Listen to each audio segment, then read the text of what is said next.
In this video, we will begin by discussing how our cells use DNA as instructions for creating proteins. First, DNA, or deoxyribonucleic acid, is a type of macromolecule that is found inside the cells of living organisms. DNA molecules contain all of the essential information required for the growth and function of all organisms. For eukaryotic cells, most DNA are found inside the nucleus, which is referred to as the command center of eukaryotic cells.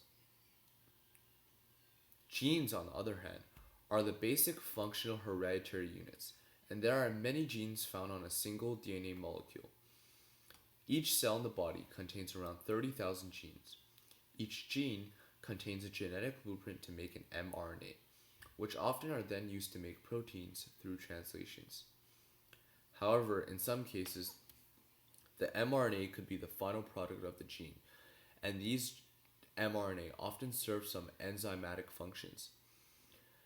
The main question is, how can the information in DNA and genes be expressed? And this is one of the main topics that we will be discussing today. Proteins are arguably the most important biological molecules. Proteins have many key functions, including as enzymes, signals or receptors, cell structure components, and regulators of gene expression and cell division. For example, hemoglobin is a protein in red blood cells that allows them to carry oxygen throughout our body. Other examples include actin and myosin, which are proteins that give our muscles the ability to contract, and insulin, which is a protein hormone that regulates our blood sugar levels. Proteins are made through two separate stages. The first step is transcription, which transfers the genetic information of a gene from DNA to an mRNA sequence through complementary base pairing. After that, RNA is used as a template to produce a polypeptide chain known as proteins, and this process is called translation. To start off, we will talk about messenger RNA or mRNA, a type of RNA molecule that is used to carry information from the nucleus of the cell to the ribosomes. To start off, we will talk about messenger RNA or mRNA, a type of RNA molecule that is used to carry information from the nucleus of the cell to the ribosomes. Compared to DNA, mRNA is a lot smaller, as it is only a copy of a small part of the DNA and is only single-stranded. There are two types of nucleotides, ribonucleotide and deoxyribonucleotide.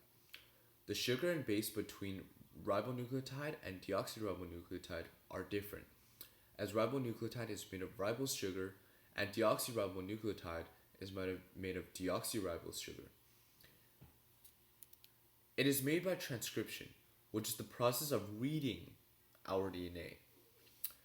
The process begins with an enzyme called RNA polymerase, which selects a single template strand of DNA to start the formation of mRNA. Nucleotides, which are the pieces that make up the code of both RNA and DNA, are connected into a chain by RNA polymerase. The template strand of the DNA uses complementary base pairing to make mRNA. The code contained within the mRNA is exactly complementary to the template strand. Next, we will discuss translation. Translation is the process of making protein at the ribosomes by reading the mRNA. The sequence of nucleotides in mRNA is made of triplets called codons. There are 64 possible codons, including one codon that tells the ribosome to start translation, and 3 codons that tell the ribosome to stop translation. Every other codon corresponds with one of 20 amino acids, which are the building blocks that make up proteins. Once the ribosome starts translation, transfer RNA or tRNA molecules bind to specific amino acids on one end and match the anticodon to the correct codons of mRNA on the other end through complementary base pairing. Based on the information coded in the mRNA in the form of codons, each amino acid gets added to a growing chain called a polypeptide.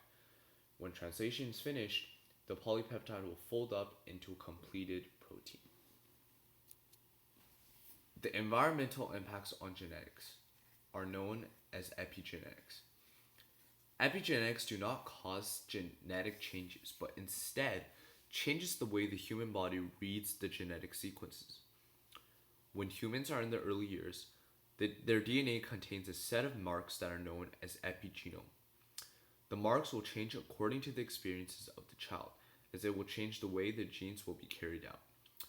Positive and or negative influences can have temporary or permanent signatures on the children's genes. This is why it is extremely important to make sure the children have positive experiences as a child, since epigenetic changes are most prominent during the early years of a human. Genomes are a living organism's complete group of DNA, so it contains all the instructions and details for the growth of the organism. DNA is the database of all the functions in our bodies, so genomics is the study and understanding of all the DNA sequences in an organism. Through genomics, scientists will understand exactly how genetics are caused and how to prevent the rise of genetic diseases in human society. It will also guide researchers and doctors to diagnose the diseases more accurately and provide patients and their family with a more humane, effective, and comfortable tactic to cope with those diseases. The Human Genome Project, which is considered as one of the greatest scientific projects in the last century, was launched in 1990 and completed 13 years later in 2003. Through the use of revolutionized DNA sequencing technology, the product produced the first complete sequence of the human genome, which later provided significantly valuable information for human biological, physiological, and genetic study, while greatly improving many medical procedures. Finally, we will dive into biotechnology. There are many different forms of biotechnology in the present day, but the one I will be diving into is genetic modification, specifically in the field of agriculture, and we often call the products genetically modified organisms or GMOs. Genetic modification is a technology that transfers the genes of certain organisms to other species, transforming the genetic material of the organism. In order to improve the shape, production, and nutritional or consumption qualities of food, the technology of GMO can be incorporated into the production of food, and such food is called genetically modified food. The characteristics of genetically modified crops are similar to those of the original cultivars, but some of these crops are more effective against herbicides or pests, such as soybeans and corn, while others can slow down the softening and decaying processes of the tissues, such as tomato. Thus, GMO usually has a much higher production rate. American scientists first transplanted a gene that inhibits the softening enzymes in tomatoes into tomato cells and cultivated it into a storage-resistant transgenic tomato, whose growth period is more extended than that of ordinary tomatoes. As a result, the genetically modified tomatoes can be transported throughout the United States without the risks of rotting. In most cases, there are two ways to make transgenic plants: bacterial infection and technical means to shoot DNA into plant cells. First of all, the way of bacterial infection is to take advantage of some characteristics of bacteria and viruses, such as anti-insect or other characteristics, and the means of infection is to put the virus into plant cells and become a part of it. Another way is to coat the desired DNA around metal particles and bombard them towards the plant cells using a particle gun.